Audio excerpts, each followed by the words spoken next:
মানুষ বড়ই অদ্ভুত। যে সরে যায় তার মূল্য অনেক বেশি থাকে, আর যে বেঁচে থাকে দুনিয়াতে খুব কম সংখ্যক মানুষে তার মূল্য দিতে পারে। দুনিয়াতে অনেক ধরনের মানুষ থাকে, পাগল মানুষ, আধা পাগল মানুষ, শিক্ষিত মানুষ, অশিক্ষিত মানুষ। এক এক মানুষের এক এক ধরনের চিন্তা ভাবনা, কারো চিন্তার সাথে কারো চিন্তার মিল নেই। আপনি যদি মনে করেন আপনি একা থাকেন, আসলে কিন্তু আপনি একা না। আপনাকে আপনার মনের ভিতরে যে মানুষগুলো আছে ওই মানুষগুলো আপনাকে ঘিরে ঘিরে রাখছে। পৃথিবীতে ভালো থাকার একমাত্র উপায় হলো জনতার সঙ্গে থাকা। এটা যিনি মনে রাখবেন, জনতার সঙ্গে আপনি খুঁজে পাবেন নির্জনতা।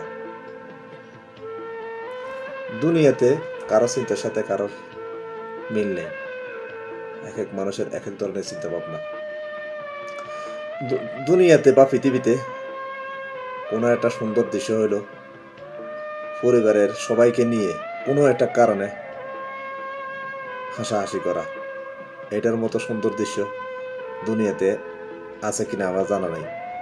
আবার মধুর দৃশ্য হলো পরিবারের সবাইকে নিয়ে একসাথে কান্নাকাটি করা।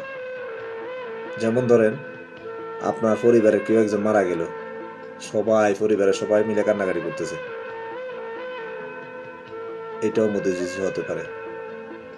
আবার অনেক মানুষের চিন্তা ভাবনা এটাই হতে পারে যে আপনারে প্রশ্ন করলো দুনিয়ার ভিতরে আপনি যে জায়গায় যাইবেন আমি আপনাকে ঘুরে দিতে পারবো, আমি আপনাকে আমার টাকা খরচ করে আপনার পৃথিবীর যত জায়গায় যাবেন সব জায়গায় আপনারে আমি ঘুরিয়ে নিয়ে আসবো, বিনিময়ে আপনি আপনার 2টা চোখ আমাকে দিবেন, আপনি সারা জীবন অন্ধ থাকবেন।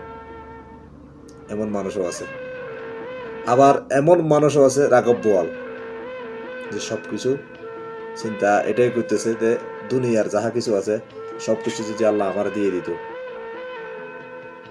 তাহলে দুনিয়ার সব মানুষ আমার কাছে আসি দান সৎকা চাইতো বা ভিক্ষাবৃত্তি করতো। কারণ এটাই বলতেছি, দুনিয়াতে কোনো মানুষের সাথে কোনো মানুষের মিল নেই। হরেক রকম মানুষ আছে, হরেক রকমের চিন্তা ভাবনা। আপনি নিজেই চিন্তা করে দেখতে পারেন, আপনার একটা মতের সাথে আর একজনের মতের কোনো মিল নেই, আপনার একটা চিন্তার সাথে আরেকজনের সাথে কোনো চিন্তার কোনো মিল নেই। এটাই, এই জন্য বলতেছি পৃথিবীটাই আসলে অদ্ভুত। মানুষ মানুষ বড়ই অদ্ভুত। আপনি যখন বেঁচে থাকবেন আপনার মূল্য অপরিসীম, আপনি যখন মরে যাবেন আপনার মূল্য অপরিসীম। আপনি যখন বেঁচে থাকবেন আপনার মূল্যহীন। এটাই দুনিয়ার রীতিনীতি, এটাই দুনিয়ার সার্থকতা। আল্লাহ হাফেজ।